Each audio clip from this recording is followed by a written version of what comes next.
अस्सलाम वालेकुम वरहमतुल्लाहि वबरकातुहू। हीलिंग हिजामा क्लिनिक से मैं डॉक्टर अस्मा महमूद और आज हम देखेंगे कि कीटो शामी कबाब कैसे बनाए जा सकते हैं। इसके अंदर हम दाल वगैरह नहीं डालेंगे। ये basically gluten free, sugar free, low carb कबाब हैं और इसके अंदर हम दाल की बजाय जो है बहुत सारी सब्जियां डालेंगे।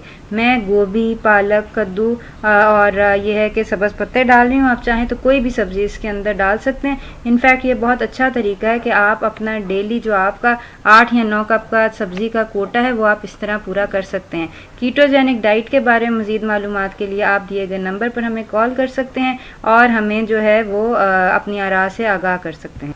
जो लोग हॉस्टलाइट्स हैं या वर्किंग हैं, उनके पास टाइम नहीं होता, वो ये कबाब बना के फ्रीज़ कर सकते हैं ताकि ये बवक्त ज़रूरत काम आ सकें।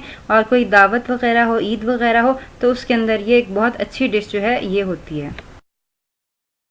ये हमने गोभी जो है उसके फूल अलहदा कर लिए हैं और इसको स्ट्रेनर के अंदर डाल दिया है। और ये मेरे पास प्रेशर कुकर है, इसके अंदर जो पानी है वो उबल रहा है और इस उबलते हुए पानी के जो ऊपर है वो मैं ये गोभी जो है इसको स्टीम होने के लिए रख दूँगी। ये आप बेसिकली जो पानी है वो उबलता रहेगा और गोभी जो हमारी स्टीम हो जाएगी। इसको हम जो गोभी है इसके ऊपर अब हम ढक्कन दे देंगे और ये जो है ये कुछ ही देर में तकरीबन आधे घंटे में स्टीम हो जाएगी। ये तकरीबन 750 ग्राम जो है वो कीमा है, इसको हमने उबाल लिया है। आप चाहें तो गोश्त जो है उसको भी उबाल लें और उसको ये है कि रेशा रेशा कर लें। अब हम इसके अंदर अपने मसाले डालेंगे। ये तकरीबन 1 टेबलस्पून जो है ये है सूखा धनिया और 1 टेबलस्पून जो है ये भुना कुटा ज़ीरा है और तकरीबन जो है 1 टेबलस्पून ये नमक है।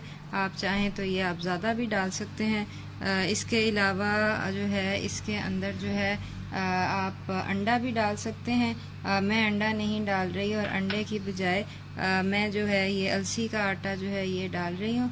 ये तकरीबन जो है 3 चम्मच अलसी का आटा जो है ये मैं डाल रही हूँ। बेसिकली पिसी हुई अलसी है और इसके अंदर जो है ये मैं गूंद बबूल जो है ये 2 चम्मच डाल रही हूँ।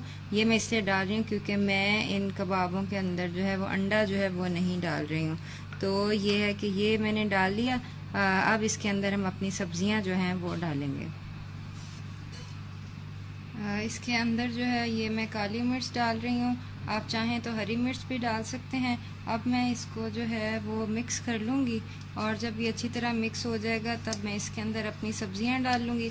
सब्जियों के अंदर मैं डाल रही हूँ 2 कप जो है गोभी मैंने स्टीम कर लिया है और इसी तरह 2 कप जो है पालक है वो भी मैंने इसके साथ ही स्टीम कर लिया है। मैं ये डालूँगी और इसके साथ ये जो है हरा धनिया वगैरह मौजूद है ये मैं इसके अंदर डालूँगी। ये तकरीबन 2 कद्दू जो हैं वो हमने उनको कद्दूकश कर लिया। इसको हम बग़ैर स्टीम किए जो है वो डाल देंगे। तो ये मिक्स करके तो ये फिर मैं आपको दिखाती हूँ ये इसकी क्या फाइनल लुक आती है। ये हमने अपनी सारी सब्जियां जो हैं वो डाल ली हैं इसके अंदर।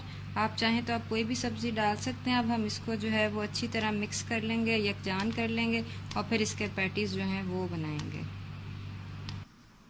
ये इसकी आप कंसिस्टेंसी देख सकते हैं और ये है कि ये आपस में जुड़ भी रहा है और ये जो है इससे मैंने ये कबाब बनाया। इस तरह मैं ये सारा ये जो सारा है बैटर इससे मैं कबाब बना दूँगी और इसको हम तल लेंगे। चाहें तो आप कॉर्नफ्लोर ये जो कोकोनट फ्लावर है ये या बादाम का आटा है ये लगा के इसको एग की डिपिंग दे के आप इसको जो है वो तल लें। चाहें तो इसको आप ऐसे ही तल लें। दोनों सूरतों में जो है ये कबाब बन सकते हैं। तो ये हमने देखा कि कितना आराम से ये कबाब बन गए हैं। डाइट चार्ट बनवाने के लिए आप हमें कांटेक्ट कर सकते हैं। इसके अलावा कीटोजेनिक डाइट के ऊपर मज़ीद मालूमात के लिए हमारा फेसबुक पेज जो है वो विज़िट कीजिए और लाइक कीजिए और हमारा चैनल जो सब्सक्राइब कीजिए।